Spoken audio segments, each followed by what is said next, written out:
Bom dia, meu povo, Shalom, meu Eterno te abençoe. Paula aí. Queridos, nós estamos dando continuidade, ao nosso tempo de ensino acerca de libertação infantil.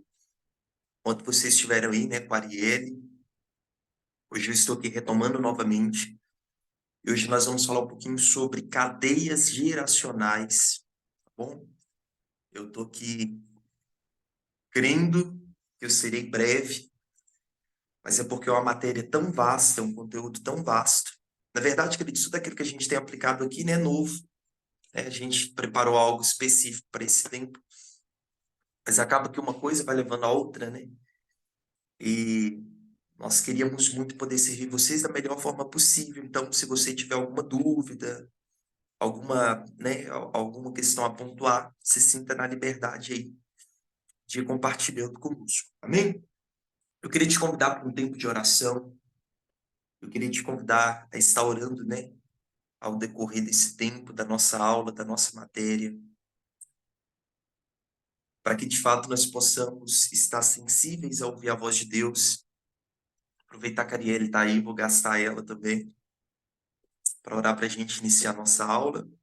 E aí eu vou dar seguimento aí, ok? Amém. Shalom, meu povo, bom dia. Vamos orar? Pai, nós te rendemos graças nessa manhã.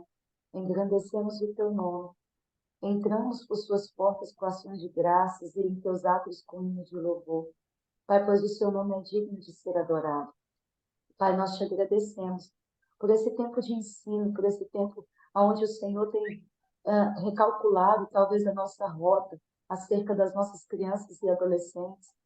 Pai, nós queremos apresentar diante do Senhor essa aula nessa manhã e declarar, Senhor, que a nossa mente, o nosso coração seja levado cativo ao entendimento da sua palavra. Pai, fere o nosso coração, Pai. Fere o nosso coração, Pai, com um amor por essa geração. Em nome de Jesus, marca o nosso coração com as marcas de amor, Pai, por essa geração. Pai, nós sabemos, entendemos, Pai, que o Senhor é um Deus geracional e que o Senhor se importa com essa geração.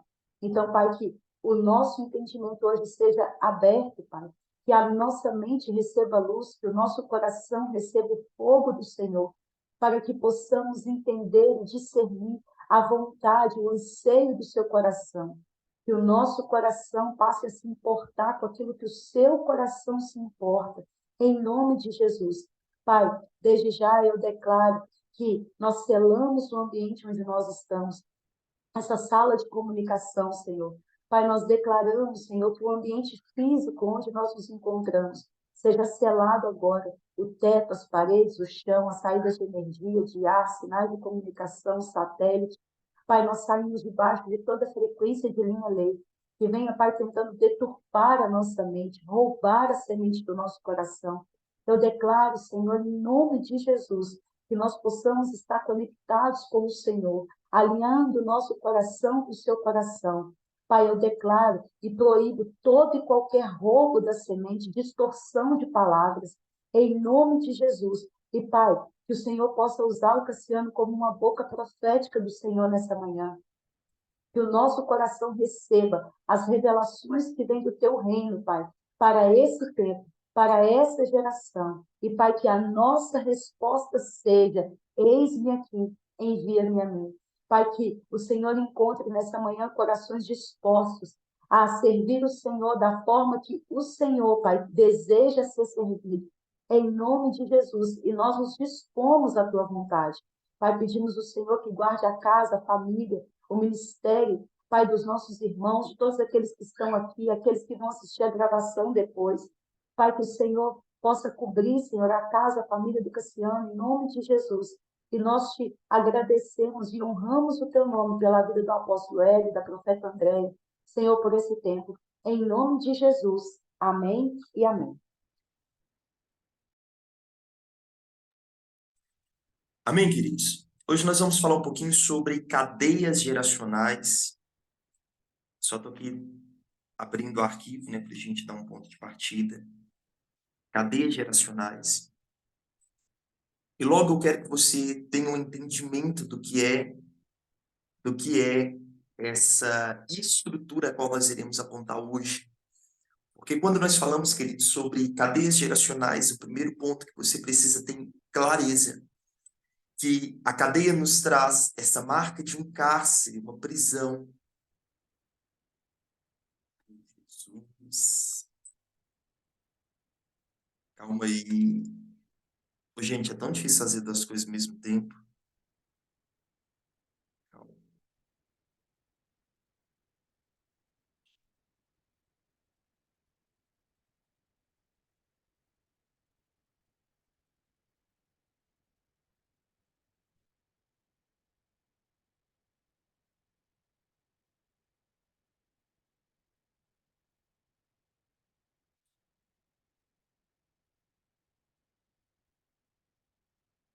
Então, quando nós falamos sobre cadeias, nós estamos falando sobre esses cárceres, prisões, estruturas de detenções que marca geração a geração. Para a gente começar a ter clareza da matéria de hoje, da aula de hoje, né, desse tempo de hoje, o que você vai aprender é sobre essa estrutura de iniquidade que opera de geração em geração, gerando cárceres espirituais, trazendo contaminações a três áreas sobre a vida da criança: vontade, desejo e personalidade. Vontade, desejo e personalidade. Três estruturas. E nós vamos caminhar, queridos, dentro desse entendimento a partir da palavra do Senhor no livro de Juízes. Abra sua Bíblia comigo no livro de Juízes.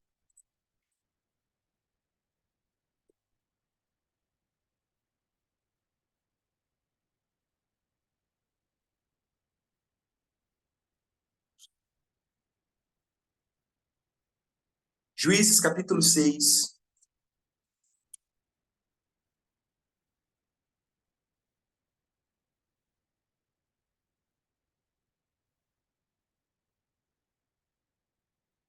Nós vamos ler do versículo 1 ao 2.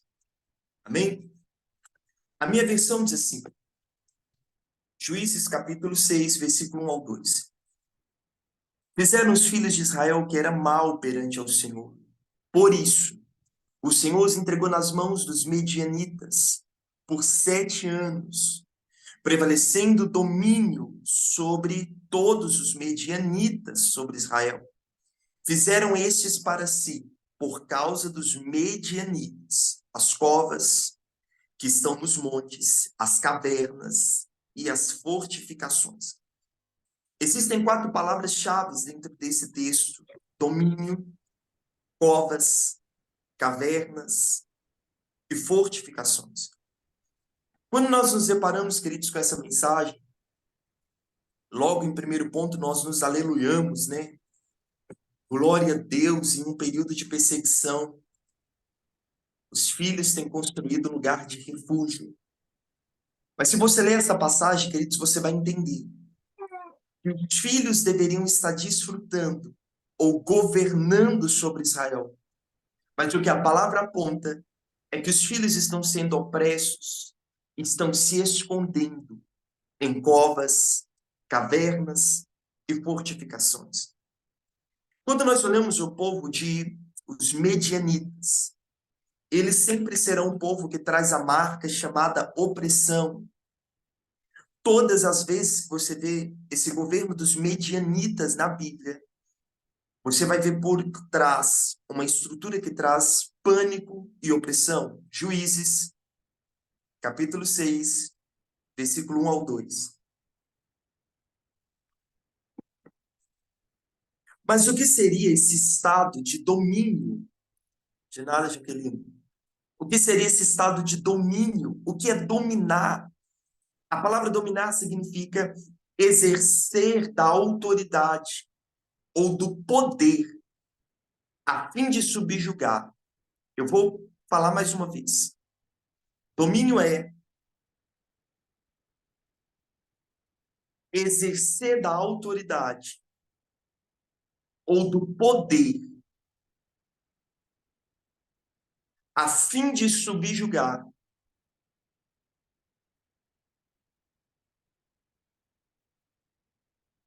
a fim de subjugar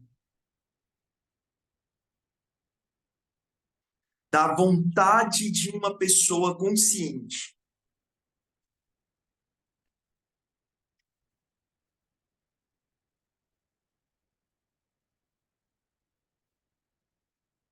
É exercer da autoridade ou do poder por meio de subjugar a vontade de uma pessoa consciente em uma obediência incontestável. O que eu estou fazendo aqui, queridos, é um apontamento de uma estrutura que tem oprimido, que tem dominado, exercido da autoridade do poder, subjugando a vontade consciente do indivíduo, trazendo uma obediência incontestável. Essa é a marca deles. Só quando a gente vai ler, queridos, a palavra do Senhor dentro desse contexto dos medianitas e os filhos de Israel, toda essa estrutura de opressão é uma estrutura que se constrói. E a grande dificuldade hoje é que as pessoas procuram uma libertação infantil para tratar aquilo que é um sintoma, né? A Arielle tratou isso com vocês, essa diferenciação dos sintomas com a raiz. Então as pessoas elas vêm com: eu quero cessar o mal que foi gerado até o dia de hoje. Eu quero cessar a opressão que foi gerada até o dia de hoje. Mas permaneça com a sua Bíblia aberta. Pois antes de falar que os filhos fizeram para si as covas, cavernas e fortificações, a palavra do Senhor vai trazer um apontamento. E aí no versículo 1, nos deixa claro que, porém, os filhos de Israel fizeram o que era mal perante os olhos do Senhor. E o que você precisa entender é que na sondagem do indivíduo, como criança, adolescente, o que você precisa sondar não é o quão danoso as trevas têm governado, mas quais princípios da palavra foram quebrados. Esse é o ponto.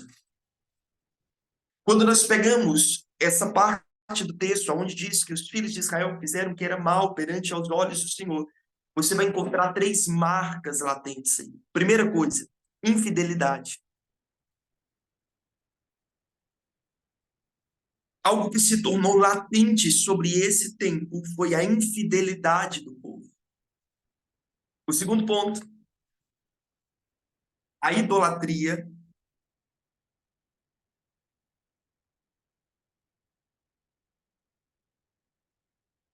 A infidelidade, a idolatria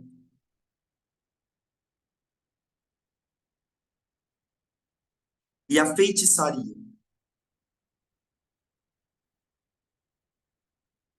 Três estruturas, três legalidades que o povo de Israel eles têm caminhado e têm fluído aonde se traz perseguição dos filhos. E você, sondando toda a história, eu te convido até posteriormente, né, começar a ler os primeiros capítulos de Juízes, para você entender o contexto dessa história. Porque quando os pais, eles começam a caminhar, queridos, sobre esses caminhos de morte, ele começa a abrir tetos espirituais sobre a criança. É por isso que nós somos vamos enfatizando, né? Criança não tem problema, criança tem paz. Os pais são essa cobertura espiritual sobre a vida da criança, esse teto espiritual sobre a vida da criança. E é interessante que às vezes, né, os pais começam a caminhar sobre rotas de iniquidade e pensa assim: não tem nada a ver. As minhas atitudes não desrespeitam os meus filhos. E aí, quando a gente pega a palavra do Senhor, quando se diz, né, que o que vocês fizeram às escuras. Os seus filhos farão a luz do meio-dia. Nós começamos a entender, queridos, que nada se torna oculto. E há uma estrutura de iniquidade que se persegue de geração em geração. Todo ato, todo esse elo, toda essa estrutura que percorre de modo geracional precisa ser sondada. Precisa ser sondada, queridos, de um modo sistêmico. Por quê, Cassiano? Porque, queridos, a iniquidade ela opera de modo assim muito sutil. Gente, até agora eu não consegui abrir meu arquivo aqui.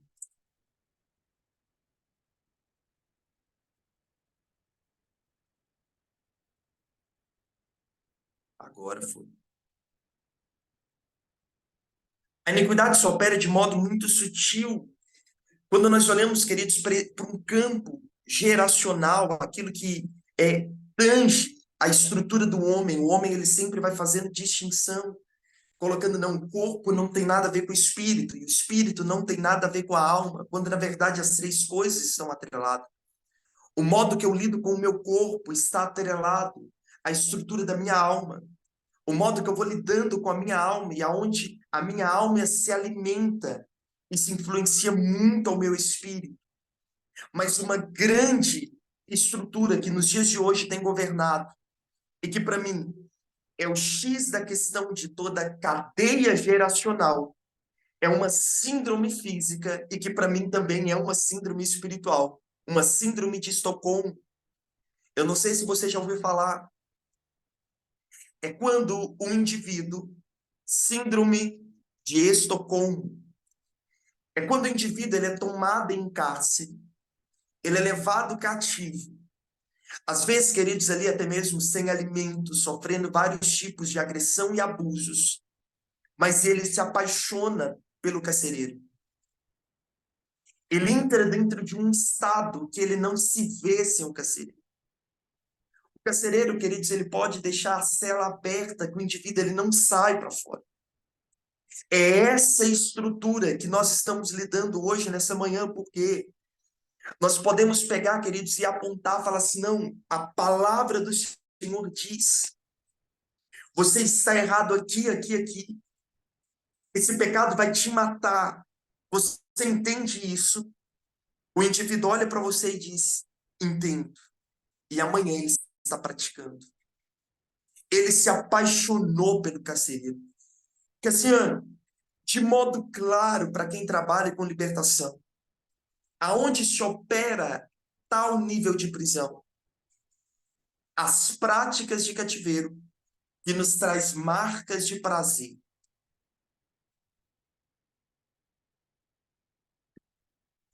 Tudo aquilo que gera a estrutura de prazer. E o indivíduo ele entra dentro de uma estrutura, dentro de um estado, aonde ele se torna ali, né, comovido com a sua própria história. Já viu aquela pessoa que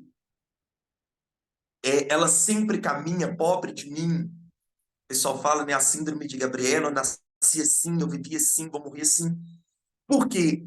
Ela chegou dentro de um estado, queridos, aonde espiritualmente ela se tornou tão cativa que não precisa colocar guardiões sobre a prisão dela. Ela, por si só, ela decide pela estrutura de morte. Ela é aliançada, ela caminha numa estrutura de infidelidade, de tal modo que ela mesmo decide permanecer. Entenda que a legalidade, queridos, é a grande raiz da opressão. E que na maioria das vezes, quando nós falamos da libertação infantil, vem em uma construção chamada cultura. Então nós estamos pegando geração em geração aprisionadas dentro da cultura. Então aonde que nós entramos nisso? Nós pegamos a criança, tomamos a criança para ser ministrado. E quando nós vamos observar, de geração em geração, há uma cadeia cultural que cerca aquela criança. Eu vou até pontuar algumas questões aqui. Pornografia, sim. Pornografia, masturbação, adultério, a prática do roubo, tudo aquilo que gera a estrutura de prazer, né? Essa herança cultural que nós arrastamos hoje, nós olhamos como, por exemplo, no primeiro banho do bebê, né? Antigamente colocava-se joias de ouro, de prata, para que a criança crescesse e se tornasse rica. O batismo na Igreja Católica, que na verdade é um batismo que se dá aos mortos, enterrar o umbigo da criança para que ela tenha sorte. O primeiro dente que cai, jogar em cima do telhado para dar sorte. Várias questões, queridos, que você poderia apontar e falar assim, não, Cassiano, eu conheço vários métodos. E que de modo cultural acessou até mesmo a minha casa. A simpatia, o benzimento. E quando nós olhamos essa estrutura de cultura que acessa as nossas crianças, nós começamos a entender, queridos, essa perseguição espiritual. E que se dá por algumas marcas. Então nós pontuamos, eu sempre falo isso, né? Quando você olha para mim, né? Essa carcaça magrela, você vai ver marcas muito compatíveis, vamos supor, a minha mãe. Esse cabelo ruim que você está vendo não veio do meu pai, isso veio da minha mãe. Eu sempre falo, né? Tem dia que nem oração resolve. Indomável. Tem irmão aí que entende a minha dor, né? Compadece-te de mim. Aí. É o meu traço de herança genética. Existem questões, queridos, que dentro da minha conduta, comportamento, é muito atrelado à conduta do meu pai. O que eu não posso descartar é uma herança espiritual. Entenda que a iniquidade geracional, ela se opera como um cordão umbilical corrompido, que passa de geração em geração. É como um condutor da maldade. É uma estrutura que conduz à maldade. Abra sua Bíblia comigo no livro de Êxodo.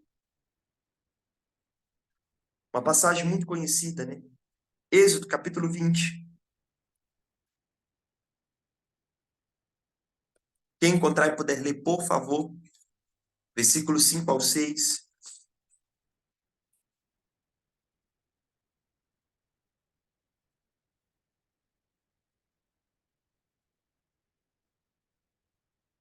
Êxodo, capítulo 20, versículos 5 ao 6. Pode ler? Amém. Não adore essas coisas, nem preste culto a elas, porque eu sou o Senhor seu Deus, sou Deus zeloso, que visito a iniquidade dos pais nos filhos até a terceira e quarta geração daqueles que me odeiam. Mas faço misericórdia até 1000 geração daqueles que me amam e guardam os meus mandamentos. Amém. Queridos, aprenda algo aqui. Quando você lê essa palavra, você não pode tomar simplesmente dentro de uma ótica onde a iniquidade que se opera de modo geracional. Existem diversos códigos contidos nessa passagem. E um deles é que há bênçãos geracionais que acessa de modo aonde procede e alcança os teus filhos. Existem bênçãos que o Senhor liberou, queridos, que irão acessar os teus filhos. O que você tem plantado hoje, queridos, memoriais, os altares que têm sido levantados em santificação, irão operar de modo geracional sobre sua casa.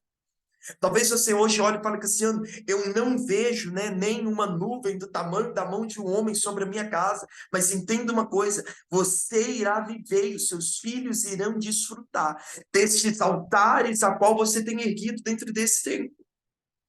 Mas quando a Bíblia fala aqui, queridos, de iniquidade, a palavra não é maldição, a palavra é iniquidade. E a palavra iniquidade é o que se desvia, aquilo que é distorcido. Iniquidade é tudo aquilo que desvia do caminho reto e perfeito do eterno. Tudo aquilo que distorce o caminho reto do eterno. A iniquidade significa ser dobrado, distorcido, inclinado para a maldade.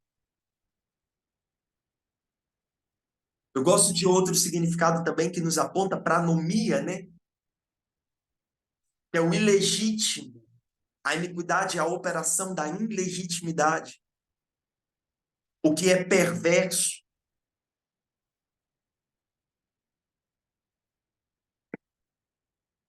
Aquilo que é injusto.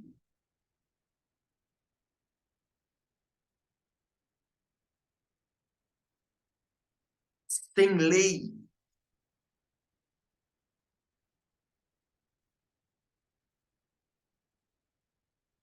Aonde se burla a lei com culpa. Iniquidade quer dizer andar sem retidão. Mas quando nós pegamos essa passagem de Juízes 6, aonde os filhos se escondem, nós vamos observar 6 estruturas de perseguição sobre os filhos.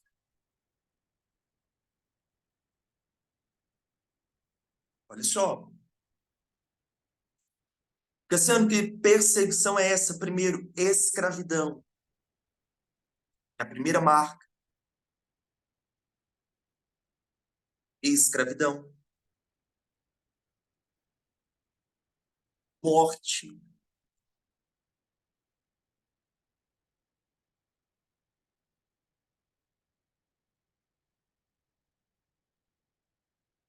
Roubo.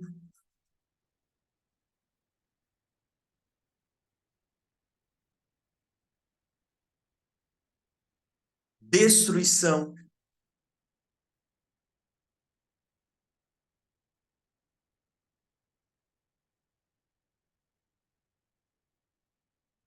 Ataques na produtividade.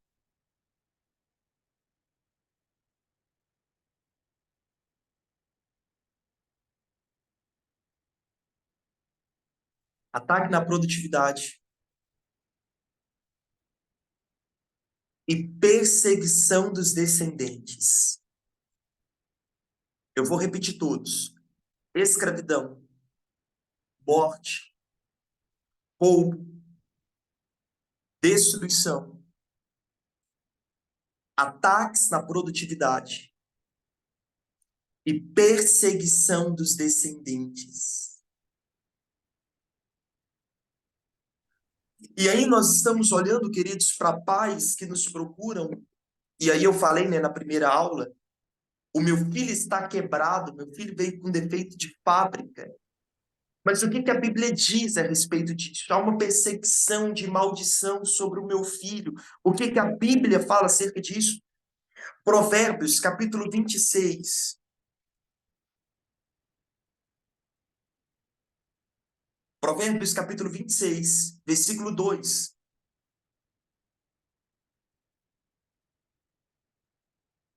Olha o que que a palavra do Senhor diz. Como um pardal que voa em fuga, e a andorinha que se escoaça veloz. Assim a maldição sem motivo, o justo não pega. Existe uma versão que diz a maldição sem causa. Então entenda, querido, se a estrutura de maldição se estabeleceu sobre o indivíduo, a pergunta não é em que meio esse indivíduo está sendo perseguido, é qual lei foi quebrada. Quais são os princípios que foram burladas nessa conduta? As bênçãos, queridos, entendem isso? As bênçãos perseguem o justo. O justo não corre atrás da bênção. A promessa é a bênção percorre, ainda encontra o justo.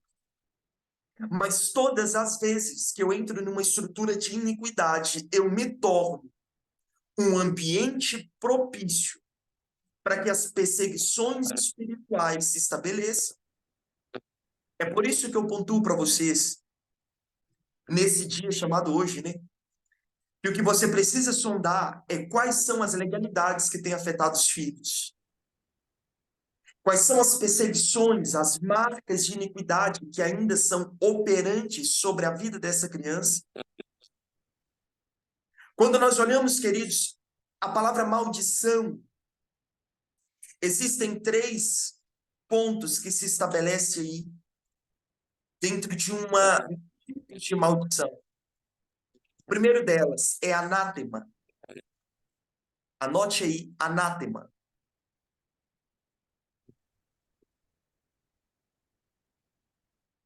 Anátema.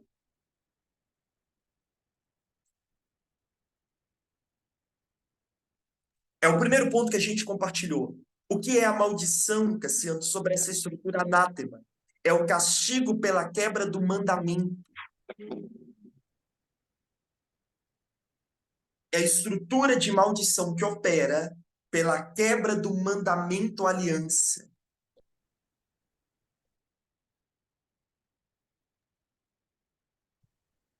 Ou nós cumprimos o princípio, ou o princípio nos quebra. Então, essa maldição que se estabelece anátema é o castigo pela quebra do mandamento aliança. O segundo, arra. A-R-A-R. Arra. É a segunda estrutura de maldição.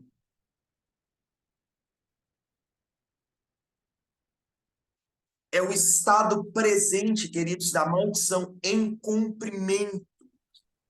Cassiano, como que funciona isso? É a maldição que se estabelece por encantamento.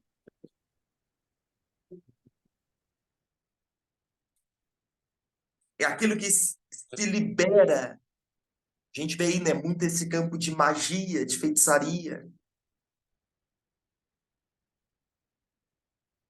Ao que se prende por encantamento.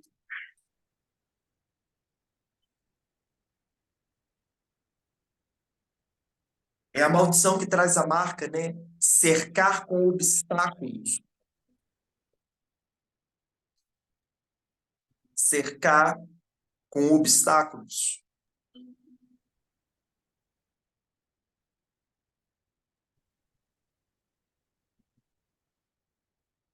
A terceira, pode falar, tá? Ainda na segunda. Dá um joinha se eu posso continuar. Pode. Então, a primeira é anátema, que é o castigo pela quebra do mandamento ou aliança. A segunda, arra, é esse estado presente da maldição por cumprimento, que se ativa ali, né, por uma percepção. Eu dei o exemplo aí do encantamento, que cerca com obstáculos. Essa estrutura que ganha força até mesmo pela magia. E o terceiro é raca ou calau.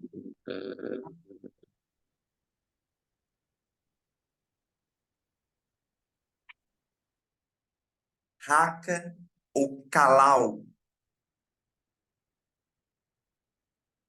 que significa praguejar, inflamar. R-A-C-A, raca. Praguejar, inflamar, execrar, xingar,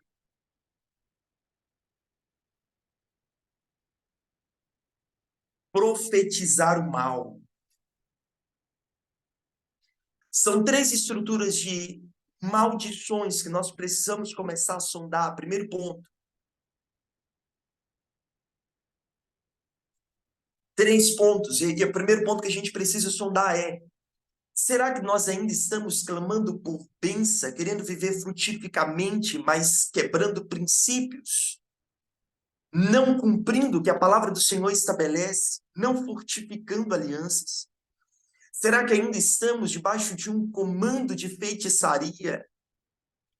Será que ainda nós estamos caminhando sobre essa estrutura de raca, sobre uma praga, uma estrutura de inflamação que pragueja, que execa? Quando nós falamos, queridos, de maldição, existe uma realidade. A primeira coisa que você precisa entender, a palavra maldição, ela é bíblica. A Bíblia nos aponta isso. A Bíblia nos diz a respeito de maldição. Mas sabe o que eu acho interessante? É que quando nós olhamos para maldição, nós precisamos ter um entendimento de que a primeira vez que a Bíblia relata sobre maldição, não é o diabo estabelecendo sobre o homem. É Deus que estabelece a maldição sobre o homem. Abra sua Bíblia comigo, no livro de Gênesis, capítulo 3.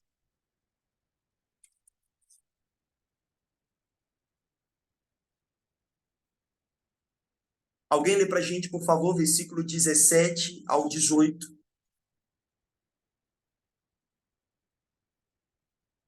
Quem encontrar e puder ler, por favor. Gênesis 3. Do versículo 17 ao 18.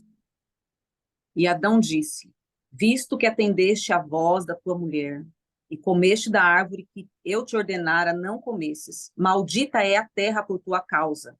Em fadigas obterá dela o sustento durante os dias da tua vida. Até aqui? Isso está ótimo. Olha o que a palavra do Senhor está dizendo. O Senhor está liberando uma sentença. O Senhor está liberando, queridos, uma palavra que subjuga. A primeira vez que a Bíblia relata acerca de maldição é o próprio Senhor que está proferindo. Por quê, Cassiano? Porque o principal papel da maldição é denunciar as práticas de infidelidade do povo diante ao Senhor. Então, se hoje, queridos, você está aí, entenda a proposta de compreender isso. Lutando ainda, trabalhando quebras de maldição, sem que haja um coração aquebrantado e contrito em arrependimento pela iniquidade. Você nunca irá romper com a maldição. O que você precisa guardar no seu coração é: a maldição se estabelece para denunciar a prática de infidelidade. Gente, a maldição ela pode vir por diversas formas. Isso aí, eu gosto muito desse entendimento que a maldição é a febre, né? A maldição é a febre que nos faz o apontamento de que algo está errado. Eu preciso ter esse entendimento. Olha o que a Bíblia diz. Livro de Deuteronômio, capítulo 28.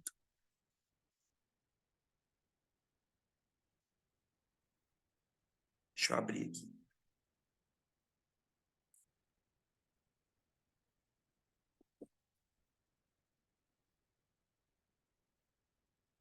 Capítulo 28.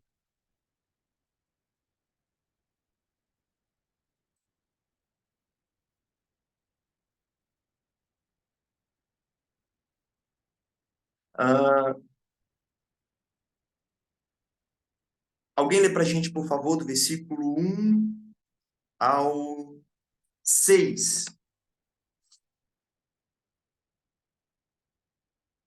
Deuteronômio, capítulo 28, do versículo 1 ao 6.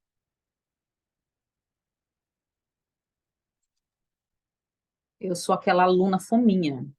Daí eu dou uns segundos para ver se alguém vai ler. Como ninguém vem, eu leio. Se atentamente ouvires a voz do Senhor teu Deus, tendo cuidado de guardar todos os seus mandamentos que hoje te ordeno, o Senhor teu Deus te exaltará sobre todas as nações da terra. Se ouvires a voz do Senhor teu Deus, virão sobre ti e te alcançarão todas estas bênçãos. Bendito será tu na cidade, bendito serás tu no campo. Bendito o fruto do teu ventre e o fruto da tua terra e o fruto dos teus animais, e bendito a cria das tuas vacas e as tuas ovelhas. Bendito o teu cesto e a tua amassadeira. Bendito serás ao entrares e bendito serás ao saíres. Qual é a condição da bênção que se estabelece? A bênção que se estabelece. Guardar os mandamentos. Se você acompanhar, se você observar o que a palavra do Senhor diz, é claro, aquele que obedece ao Senhor, o seu Deus, aquele que guarda os mandamentos, aquele que zela pela palavra. Serão aqueles, queridos, que caminharão sobre uma estrutura de bênção. Queridos, o ambiente da bênção é o ambiente de obediência. O que eu estou querendo que você entenda, queridos, não é o quanto a maldição se estabeleceu, é o quão princípios nós estamos deixando de lado e nós precisamos recalcular a nossa rota. Queridos, nós trabalhamos com libertação infantil e libertação adulta, e sabe o que a gente vai observando? Às vezes o indivíduo ele sai do mundo das drogas, e o Senhor, queridos, pode libertar aquele indivíduo assim, de modo instantâneo. Eu participei de um processo, oraram por mim, e eu comecei a ter nojo das minhas práticas. Glória a Deus.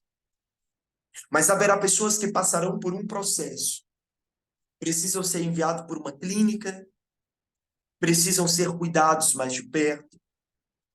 Dentro do processo, às vezes acontece ali uma recaída e recalculando a rota novamente. Você, queridos, precisa observar a sua vida. Às vezes hoje você tem aí 50 anos, viveu 25 anos plantando erva daninha, semeando espiritualmente sobre uma estrutura de iniquidade. Pensou as coisas velhas se passaram, que tudo se fez novo e agora pronto. É muito interessante, queridos, observar que dentro de toda a estrutura que se opera nos dias de hoje, aonde se persegue de modo geracional, nós vamos encontrar algo, um princípio quebrado. A pergunta que eu faço para você é: você quer viver as bênçãos do Senhor? Você quer que os seus filhos desfrutem daquilo que a palavra do Senhor aponta? Mas quais são os princípios que vocês têm guardado e zelado? Eu não ia falar sobre isso, mas já entrando. Atos capítulo 17. Nós escutamos um povo assim, Cassiano, para mim isso não faz sentido. É que Deus não leva em conta o tempo da ignorância, a Bíblia diz isso. Abre sua Bíblia para mim. Atos 17. Atos capítulo 17. Vamos entender o contexto dessa passagem. Que Deus não leva em conta o tempo da ignorância. Atos 17, versículo 30. Vamos lá.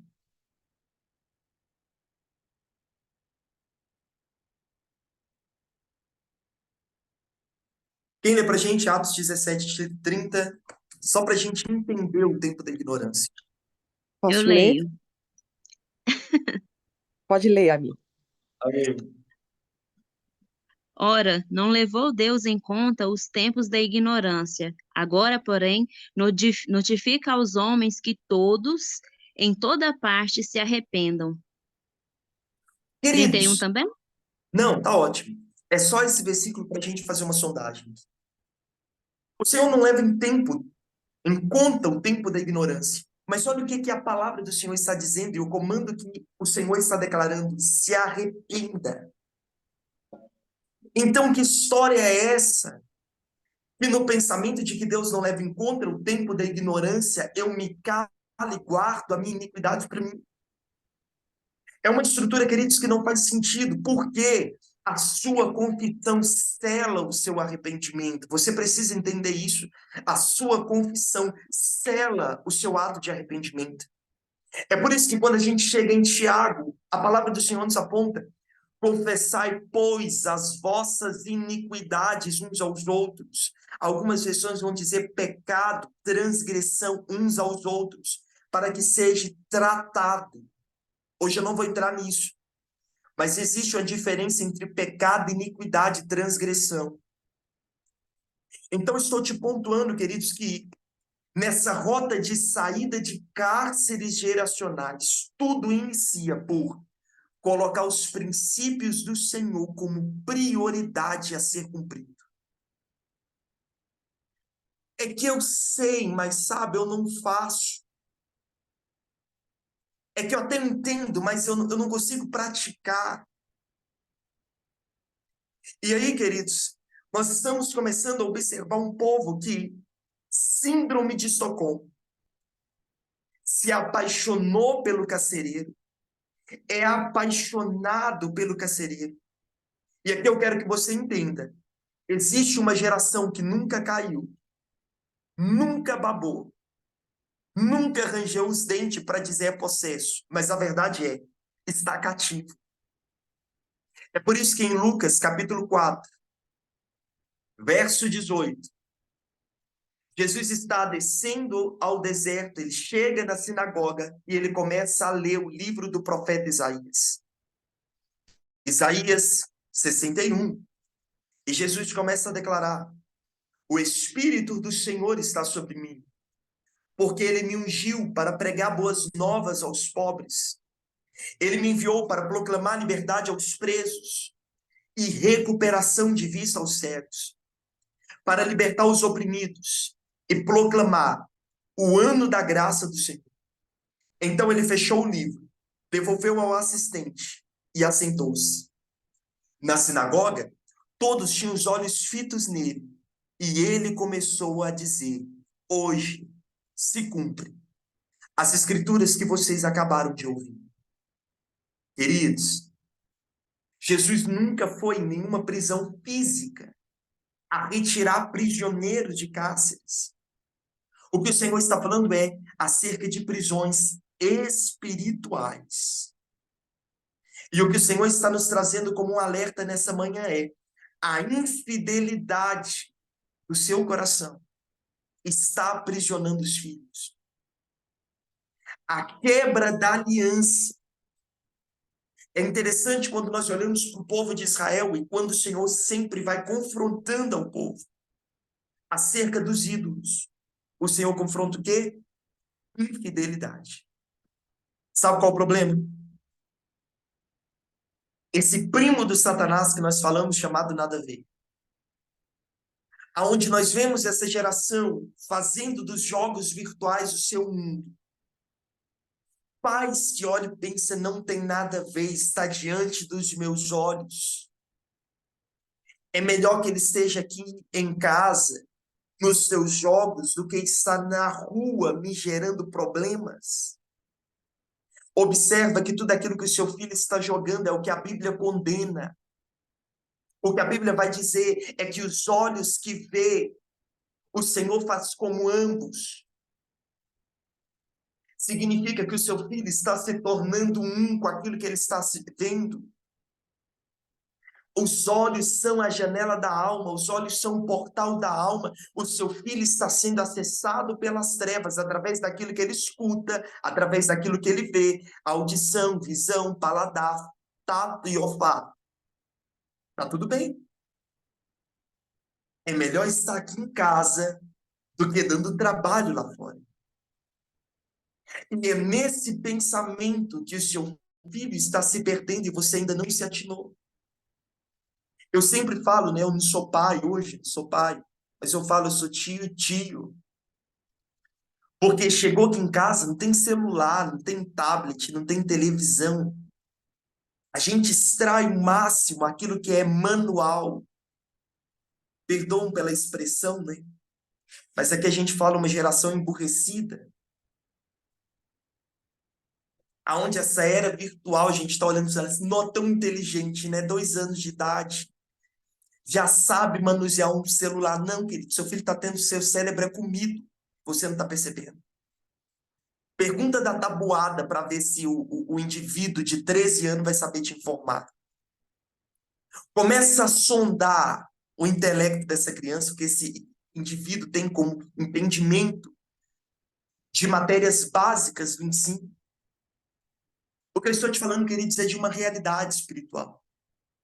Quando o Senhor olha para o povo de Israel e confronta a idolatria, o Senhor está falando de infidelidade.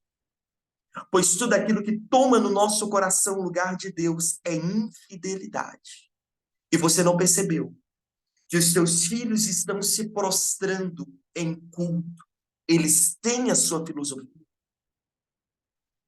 Os seus pensamentos e comportamentos são ditados por aquilo que eles acessam? Não é assim que funciona? Nós não estamos olhando para uma geração virtual violenta. Vou compartilhar um vídeo com vocês de uma reportagem antiga que passou em uma rede de comunicação, aonde se projetou um certo desenho na escola. E através desse desenho, as crianças entraram dentro de um estado de possessão. Eu vou compartilhar com vocês. Por quê? É essa estrutura de infidelidade que chega em um determinado momento. O Senhor está olhando para Israel e está falando: Israel, você se fizera pior do que uma prostituta. Porque a prostituta se deita por uma paga de um dinheiro. Mas e você, Israel? Tendo eu como seu Deus o que tem te faltado. O que o Senhor está falando é: eu não te deixei faltar nada, mas você decidiu ser infiel. É essa a questão. Nós estamos vendo uma geração que se prostra sobre uma estrutura de infidelidade, mas nós não nos atentamos a isso. É o que a palavra do Senhor diz em Isaías: tu vê muitas coisas, mas não a observa. Tem ouvidos abertos, mas nada ouve. Foi do agrado do Senhor, por amor da tua justiça. Engrandeceu o nome do Senhor e fez dela gloriosa. Mas hoje é um povo roubado, saqueado, postos em cavernas escondidas e cárceres. E ninguém diz: restitui. Queridos, isso mexe muito comigo. Vê, mas não observa. Escuta, mas não ouve. Um dia foi do agrado do Senhor. Mas o que a Bíblia diz é que hoje esse povo se tornou roubado, saqueado. Tem sido postos em cavernas escondidas e cárceres. E ninguém diz restitui. O que o Senhor, queridos, te chama para um senso de responsabilidade nessa manhã é: você pode gritar restituição sobre os seus filhos? Aquilo que talvez você pontuou para mim, Cassiano, eu vim de uma caminhada de feitiçaria. Eu caminhei por cisternas rotas no mundo de magia. Eu converti, tive os meus filhos, e os meus filhos não tiveram essas práticas. Será? Será? Espera aí que eu vou encontrar, queridos. Olha lá, Isaías 42, do versículo 20 ao 25, que eu fiz declaração aqui. Será? Pois o que a Bíblia nos aponta como feitiçaria? Os nossos filhos, as nossas crianças, estão sendo viradas e contaminadas em suas vontades, desejos e personalidade. E aí eu pontuo: pais que nos procuram, aonde eu errei com meu filho e não entendeu que dentro da casa, perdoa pela expressão, queridos, mas está gerando e criando feiticeiro e ainda não percebeu. O que a Bíblia condena é o que o seu filho tem sido discipulado. E não venha me dizer que o seu filho está aprendendo na escola, pois a maior parte do tempo o seu filho tem passado em casa. Esses dias eu estava em um culto, né? E aí uma mãe me parou e falou assim: Cassiano, eu preciso de ajuda. O meu filho, fulano de tal, ele não quer vir para a igreja. Hoje, por exemplo, eu não trouxe ele para a igreja. Eu acho que ele deve ter, sim, de uns 7 para 8 anos de idade, não sei, mas basicamente dentro dessa janela de tempo. E aí eu tô assim para aquela mãe: nossa, mas ele é tão adulto, né? Ela tá assim: nossa, não tem noção. Nó nu é aqui de Minas, né, gente? Nó nu. Nossa, não tem noção. Você deve ser muito adulto, porque com 7 anos de idade já trabalhar, sustentar uma casa, manter os pais, para decidir o que ele vai fazer. E aí ela riu, ela tá assim: não, Cassiano, é claro que meu filho não trabalha. É que a gente está querendo, querido, espiritualizar coisas naturais. Nós ainda estamos querendo trazer uma disciplina daquilo que é oração, para questões que é disciplina de conduta e obediência. Nós ainda estamos negociando, queridos. E isso é terrível, porque nós estamos vendo pais tão feridos com as suas paternidades e maternidades, que cresceram no pensamento assim, o entendimento, quando eu crescer, eu vou dar tudo para os meus filhos que eu não tive. E dentro desse tudo que não teve, o seu filho já não sabe mais o que é um não. O seu filho já não sabe mais o que é limite. O seu filho já não sabe mais o que é princípio. Eu estou te falando, queridos, que há uma linha de medir. Você que me escuta, eu te faço uma pergunta aqui clara para a gente caminhar para o fim. Se você, queridos, não soubesse nadar, eu sei que tem pessoas aqui que sabem nadar, mas se todos vocês não soubessem nadar, fosse para uma praia e só tivesse você e o seu filho criança ainda, criança. Você olhasse para aquele filho e olhando para aquela criança dentro da água se afogando, eu vou te dar opções. Primeira opção. Você olhando para o seu filho afogando, opção A, você simplesmente oraria: Senhor, envia os teus anjos a socorrer o meu filho. Dê ordem aos anjos ministradores, salve o meu filho. Opção B. Você gritaria por socorro, estando simplesmente em terra, e oraria. Opção 3. Você oraria, gritaria e pularia na água para salvar o seu filho. Responde aí para mim. Opção A, opção B, ou opção C. Simplesmente oraria. Pediria por socorro, mas não entraria na água. Ou oraria, pediria socorro e pularia na água. Opção C, né? Sabe o que é terrível? É uma geração inteira se afogando, enquanto os pais simplesmente choram. É uma geração inteira se afogando e os pais nos procuram para pedir socorro, mas não se envolvem na causa. O que o Senhor está te sacudindo é: assuma a sua responsabilidade dentro dessa casa. Estabeleça limites sobre essa casa. Eu sei que quando a gente fala sobre isso, as pessoas logo esperam, né? Vai vir uma estratégia profética e um ato profético que eu vou tomar meu filho. E o Cassiano vai trazer uma pauta como 3 Ave Maria, 3 Salve Rainha. Amanhã o meu filho vai acordar já profeta, que falta pouco óleo escorrer das mãos. Não, queridos. A palavra hoje é: assuma a sua responsabilidade sobre essa casa. Essa criança não pode governar esse lar. Esse adolescente não pode governar. Menos presente e mais presença. Eu quero encerrar aqui e orar por você, declarando a fidelidade do Senhor. As bênçãos do Senhor se operam na sua vida através do cumprimento de princípio.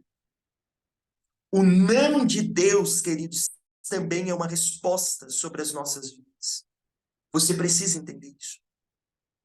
Me cobraram contar uma história hoje. Mandaram mensagem para mim falando assim: você não pode deixar de contar essa história.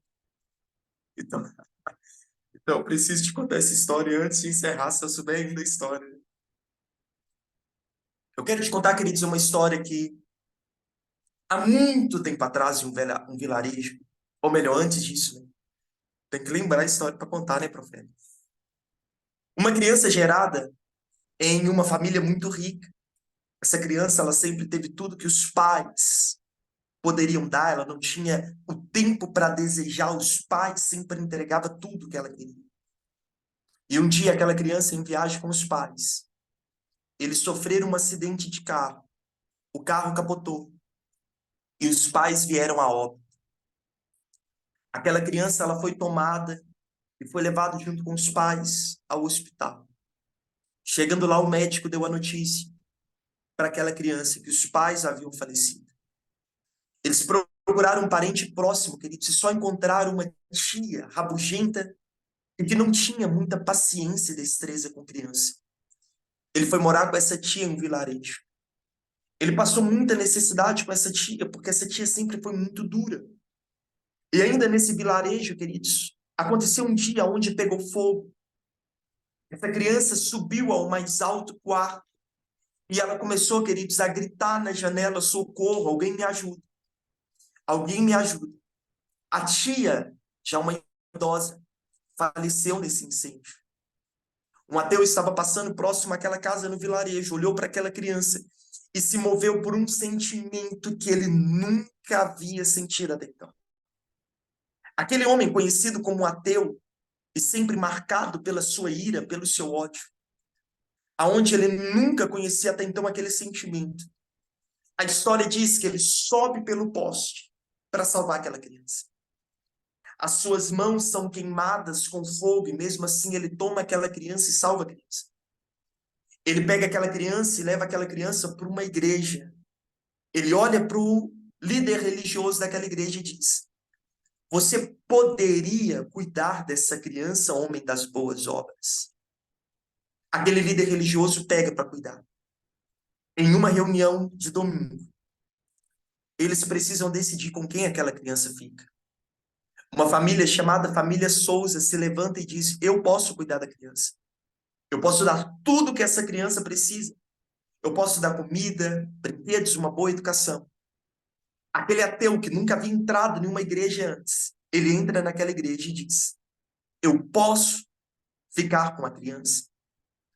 Aquele líder religioso diz: Deus de Salomão me traz sabedoria, como que eu vou lidar com isso?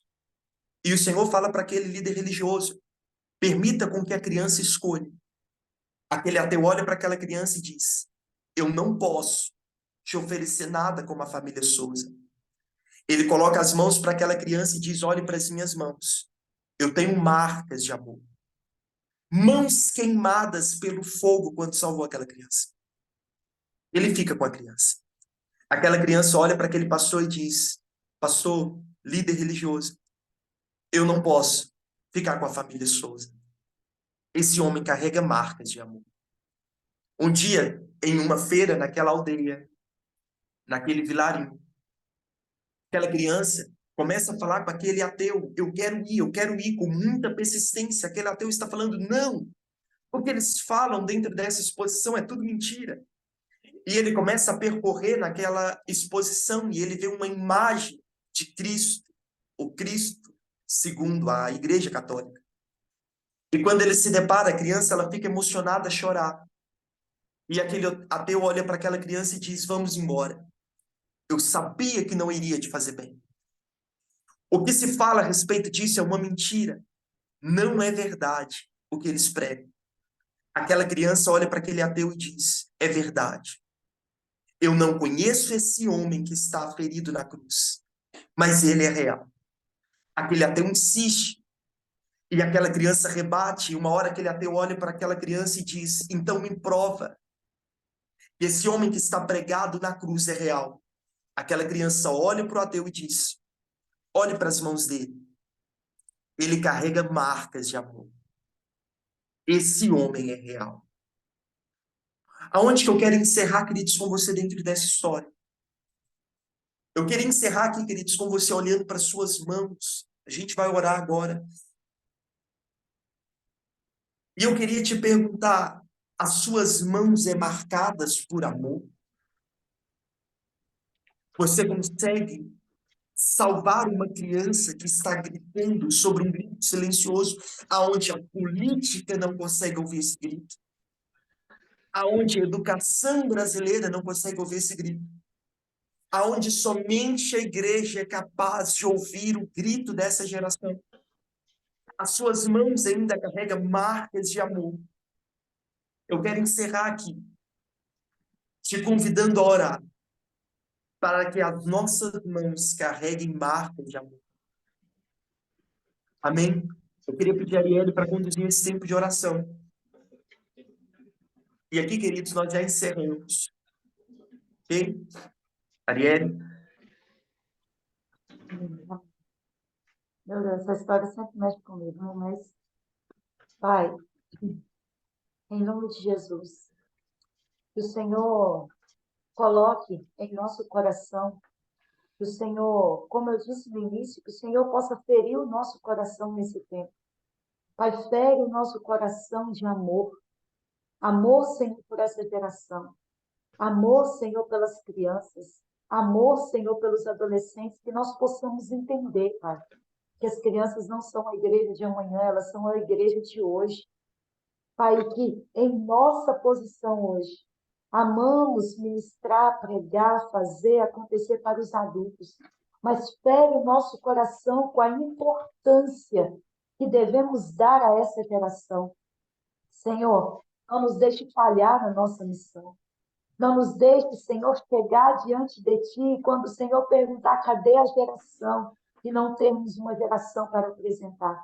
Não nos permita, Senhor, ser negligentes com essa geração. Pai, que o Senhor possa começar a queimar o coração, Senhor. Pai, que o Senhor possa começar a marcar as mãos dos pastores, dos pais, dos ministros. Pai, daqueles que estão aqui nos ouvindo nessa manhã, aqueles que vão nos ouvir depois. Senhor, que o Senhor comece a abrir os olhos, que eles possam olhar para as suas mãos, e se não tiver marca, Senhor. Que o Senhor comece a marcar as mãos, Pai, desse povo que nos ouve nessa manhã. Pai, e que o Senhor abra os nossos ouvidos a ouvir o grito silencioso das nossas crianças. Pai, o grito silencioso das nossas crianças que diz: salva-nos, não desista de nós, não nos abandone, não nos deixe, não diga que não somos, que não diga que somos uma geração que não vale a pena insistir, Senhor. Que nós possamos, Senhor, olhar para essas crianças e adolescentes e ver o que o Senhor vê. O que o Senhor vê, Pai, uma geração forte, uma geração que é uma geração profética, uma geração que carrega uma voz profética. E, Pai, que tem sido roubada porque nós negligenciamos aquilo que o Senhor tem imprimido em nosso coração. Fechamos os olhos, Pai, e te pedimos perdão por fechar os olhos para essa geração. Pedimos perdão, Senhor, por deixar uma babá eletrônica conduzir o coração das nossas crianças e adolescentes. Te pedimos perdão, Senhor, por não termos abraço, por não termos colo, por não termos uma palavra para essa geração, mas permitir, Senhor, que os pedófilos, os abusadores, Senhor, que são infelizmente conduzidos e também que foram crianças feridas, ter colo, ter abraço, ter palavras que essas crianças querem ouvir. Senhor, nos perdoe como pais por adulterar com a noiva de Cristo, por amar mais a igreja do que a nossa família, por amar, Senhor, mais o altar, mais a plataforma do que a nossa família. Nos perdoe, Senhor, por pastores que sabem conduzir um rebanho de ovelhas adultas, mas não enxergam o rebanho das crianças que precisam ser pastoreadas. Nos perdoe, Senhor, por negligenciar a cobertura. Nos perdoe, Senhor, por negligenciar, Senhor, o afeto e a afeição pela vida dos nossos pequeninos. Perdoe, Senhor, por lançar as nossas pequenas ovelhas em precipícios e não usar o nosso cajado, Senhor, para resgatá-las, para cuidar as feridas. Nós sabemos muito bem tratar as feridas dos adultos, mas não nos preocupamos com o coração dos pequeninos. Ah, Senhor, nos perdoe por fechar a porta do reino para as crianças. Nos perdoe, Senhor, por fechar e por impedir delas chegarem até o Senhor, nos esquecendo do que o Senhor tem dito. Não as impeçam, porque delas é o reino dos céus. Pai, nos perdoe pelas nossas crianças que são abortadas todos os dias, e quando olhamos para a cadeira das nossas igrejas, uma, duas, milhares de cadeiras que estão vazias, não pensamos, essa cadeira é de uma criança que foi abortada, porque nós nos movemos em complacência. Nos movemos, Senhor, ou melhor, nos paralisamos quando não abrimos a nossa boca para ser boca de Cristo na vida dessas crianças. Mas, Senhor, eu sei que o Senhor tem um propósito. Quando o Senhor direcionou o nosso apóstolo a aula sobre o Ministério Infantil dessa semana. Tem pessoas aqui que estão paralisadas e que abandonaram, e que lançaram, abriram mão dos seus ministérios infantis. Pais que já abriram a boca para dizer que não tem jeito, mas essa semana o Senhor está mostrando que tem jeito sim, porque delas é o reino dos céus. Então, Pai, que o Senhor coloque em nosso coração, imprima-nos, ó Pai, a nos posicionar com relação a essa geração, e nós declaramos: nós não perderemos essas crianças, nós não perderemos esses adolescentes. Pai, as nossas crianças não dão problemas, elas dão frutos, mas nos ensine a ser bons cultivadores dessas sementes, para que elas se tornem árvores frutíferas de frutos permanentes. Em nome de Yeshua HaMashiach, é o que te pedimos nesta manhã, Senhor. Queime o coração dos pais, dos pastores, dos ministros, Pai, dos apóstolos de crianças, dos profetas de crianças, dos evangelistas de crianças, Pai, dos pastores de crianças, Pai, dos mestres de crianças que estão aqui nos ouvindo. E, Pai, nos dê, Senhor, em nome de Jesus, coragem para confrontar esse sistema e resgatar as nossas crianças.